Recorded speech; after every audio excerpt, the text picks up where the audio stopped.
What's going on, everyone? So, the Los Angeles Lakers should look to the Charlotte Hornets to help kind of round out their perimeter depth, right? One of the things that the Lakers need, obviously, is the center spot, right? Well, Charlotte has a center that the Lakers are familiar with, right? And two, they have multiple kind of perimeter 3-and-D wings and guards, kinds of stuff. A lot of the things that the Lakers need, right? Now, obviously, there's a question of like, would Charlotte do business with the Lakers again, given the way that things ended and with the Mark Williams trade?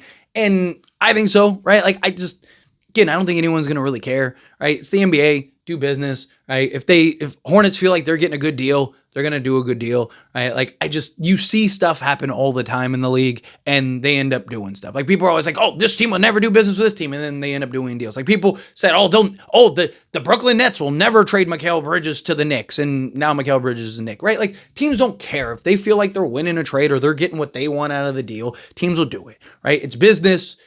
There's no bad blood, right? Lakers did what they thought they needed to do. Charlotte, were they happy about it? No. But if Charlotte feels like they can fleece and get the guys that they want, then fine, right? So I look at Charlotte as a destination that makes sense for the Lakers, that I do think that they should re-engage with. You at least pick up a phone call. Worst case scenario, you get cussed out and, hunt up on. Then you get cussed out and hunt up on. But that doesn't mean you don't try. It doesn't mean you don't do your due diligence and actually make the phone call, try to work with the Charlotte Hornets. But right off the bat, immediately Mark Williams is the guy that comes to mind, right? Mark Williams makes some sense, is a guy that, would be great at the center position for the Lakers. Now, obviously, the health concerns are concerns, right? I trust that the Lakers, medical team was like, hey, this is an issue. I trust that that's the case. And, if that got corrected, right, give him a new physical. It's very possible that he passes the physical this time, right? He was coming off of injury and all that stuff. Right now, he's had, the rest of the season, and now he's going to have a bit of the offseason going into,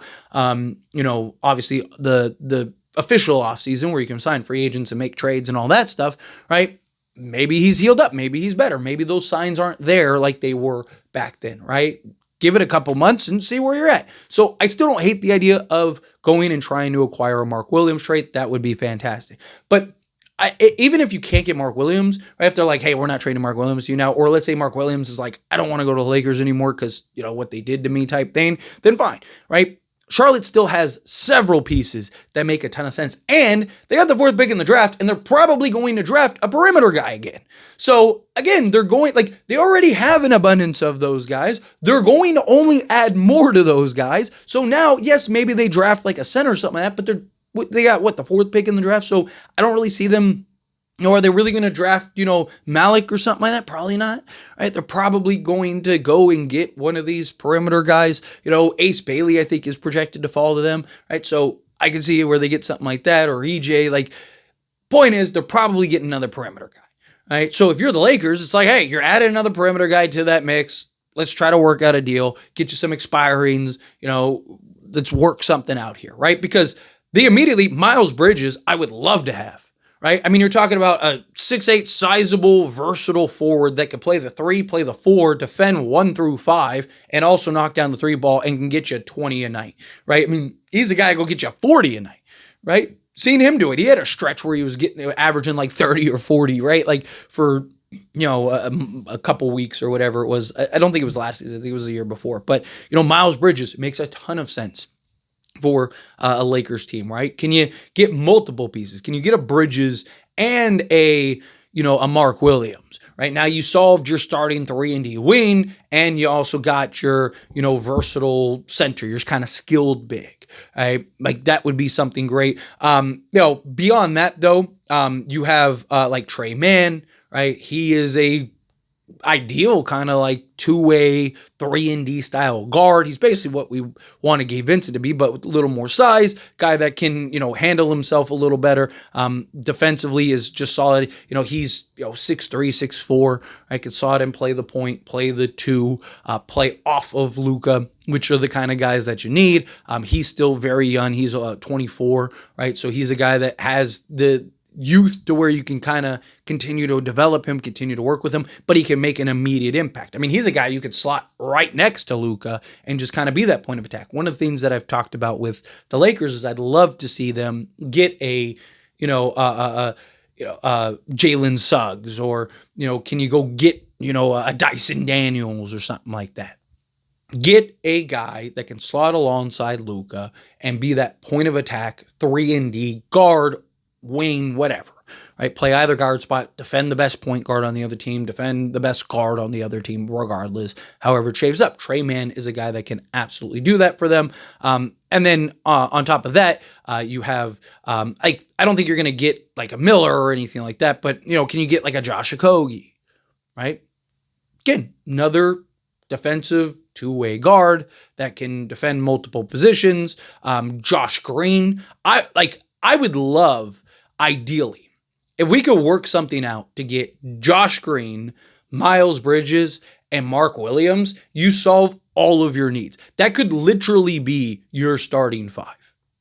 And you'd be very good at the game of basketball.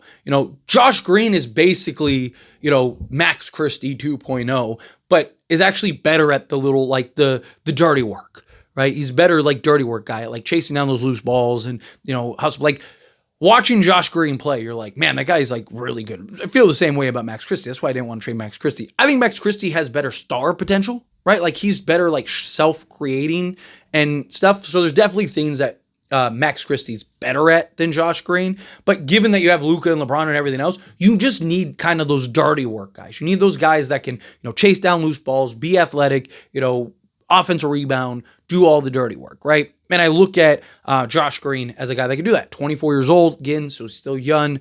Right? Your starting five could be Luka Doncic, Josh Green, Miles Bridges, LeBron James, and Mark Williams, and you'd probably be one of the best teams of basketball, right? Because you'd have three guys that also are probably going to give a you-know-what. Why? Because they're on the Lakers, and they're competing for championships rather than, Charlotte that's trying to bottom out every year, right? Great example was P.J. Washington, right? P.J. Washington was just like another guy on Charlotte, right? Everyone was like, oh, okay, cool. They got P.J. Washington. Like, that's great, right? Like, give them a guy that can help score the basketball, right? And then he went to Dallas, and he was literally their defensive anchor, a guy that was able to defend essentially 1 through 5 for them, was their best defensive player, great swing man, rebounding, doing everything. And even last year was like a 15-8 guy for them, right? Like the guy became like a completely different player on a team like Dallas. Why? Because Dallas gave a you-know-what. They were trying to win basketball games. Right? So it was like, hey, we need you to defend now. We need you to rebound. We need you to do stuff. Do you want to win or not? We need you to contribute to winning. And they made the NBA finals. Right? And he was a big reason to that. Right? So I look at Charlotte and these teams because people go, oh, well, how do we know Miles Bridges will play defense, all these guys? Because again, it's very different when the expectations are different. Right? People worry about Mark Williams. And I talked about this when the Mark Williams trade was going on, right? People were like, yeah, but Mark Williams isn't a great defender. He's not regularly, but it's there. You've seen him do it. We watched him do it.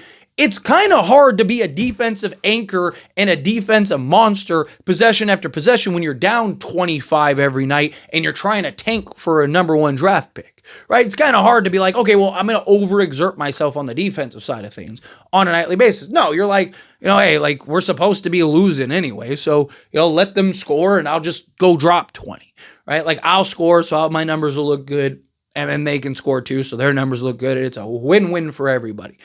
Expectations are very different when you go to a team like the Lakers and it's like, hey, need you to defend, need you to actually contribute to winning games. We're trying to win championships here. Do you want to, if you want to stay in Charlotte and do that, that's fine, right? But if you want to come here and try to win, like, let's go. And, you saw a guy like P.J. Washington do it to Dallas and was like, let's go.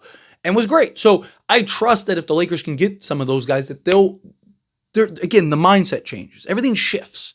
Right? And I think Charlotte, again, they have 3, 4, 5 guys that just make so much sense for the Lakers to just bring in and be those perimeter guys and let them, hey, keep LaMelo, keep, Brandon Miller, keep all your guys, keep the guys that you're building the franchise around.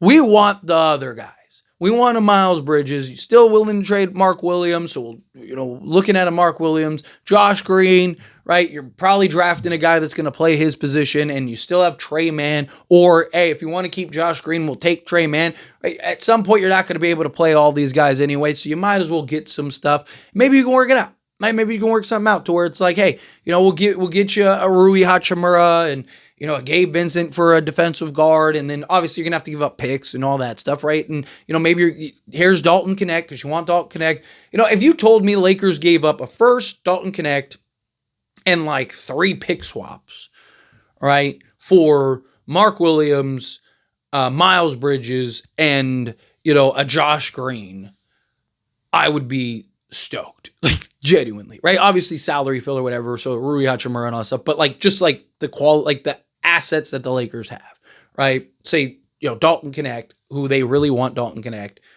that first round pick. So they basically essentially get 2 firsts, right? And then 3 pick swaps. So it's basically 3 pick swaps. Like, that's great. Because again, Mark Williams is probably a first, 2 first type guy because of his age. And then Miles Bridges would probably yield a first, if not multiple firsts. Talk about, again, a sizable, like OG went for like 4, right? Like, Miles Bridges is probably going for 2 or 3. So you get him and then, go get Josh Green or a Trey Mann. Boom. Now we're in business. But let me know your thoughts and opinions down in the comments below. What do you think? How do you feel? What are your thoughts? Agree with me? Disagree with me? Kind of mixed in the middle. How do you feel? Either way, I would love to hear it. So let me know down in the comments below. That being said, if you haven't liked this video, hit that like button. Helps me a lot. So we enjoy these types of videos, and I truly appreciate it. Not subscribe channel, hit that subscribe button. Turn on the bell notifications. Appreciate y'all. See you in the next one.